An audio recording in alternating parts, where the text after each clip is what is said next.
Hawaasni keenya hedduun kaarotiin halkan dukkana keessatti arguuf ni gargaara jedhee yaada jechuun kaarotii nyaachuun dukkana keessatti arguuf ni gargaara jedhee yaada.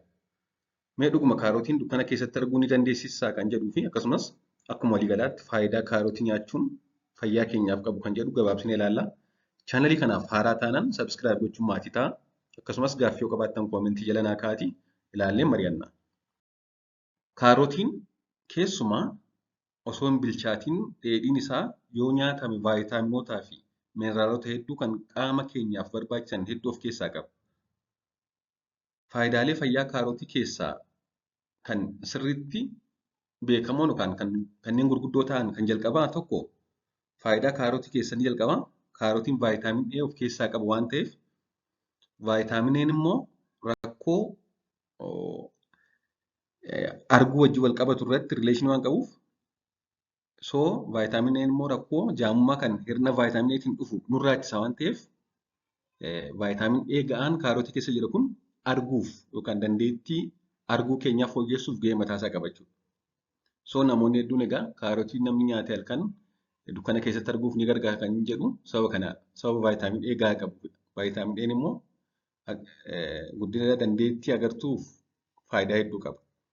Garbiraan dandeettii dhukkuba ofirraa ittisuu keenyaa yookaan immuun siisteemii keenyaaf gargaarsa guddaa qaba. Vaayitaamin A dabalatee mineraalonni vaayitaaminoonni biroon kaarotii keessatti argaman ittisoo qaama keenyaa dhibee adda addaan nurraa ittisuuf gahee guddaa qaba jechuudha.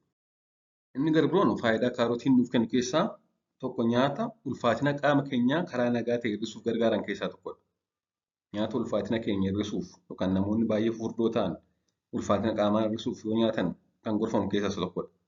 Kunis egaa kaarotiin namni daddafee beela'ee nyaate akka hin beelofne ittisa, beela ittisa jechuudha. Daddafnee akka hin beelofne ittisuu akkasumas kaaloorii xiqqaa kennuudhaanidha. Kaaloorii xiqqaa kennaa dabalataanis immoo akka namni dafee hin beelofne fuul godhee akka namni quufee turu taasisa jechuudha. Garbiraan kaarotiin yoo yeroo dheeraaf nyaatame irra deddeebiin yeroo dheeraaf yoo nyaanne cooma badaa yookaan cooma gaarii hin taane kanneen akka koolesteroolii fa'aa qaama keenya keessa gad buusuudhaan dhukkuboota koolesteroolii wajjin wal qabatanii dhufan kanneen akka istirookii, dhiibbaa dhiigaaf kanneen kana fakkaatan nurraa ittisuu ni gargaara.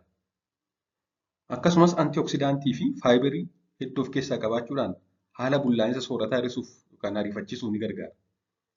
Antioksidaantii faayibariin of keessaa qabu gogiinsa garaa ittisuuf akkasumas namoota gogiinsa garaa qabaniif akka furmaataatti akkasumas sirna bullaa'insa soorata waliigala qaama keenyaaf ni gargaara jechuudha. Vaayitaamin A ga'aa qaba. Agartuu keenyaaf gaariidha.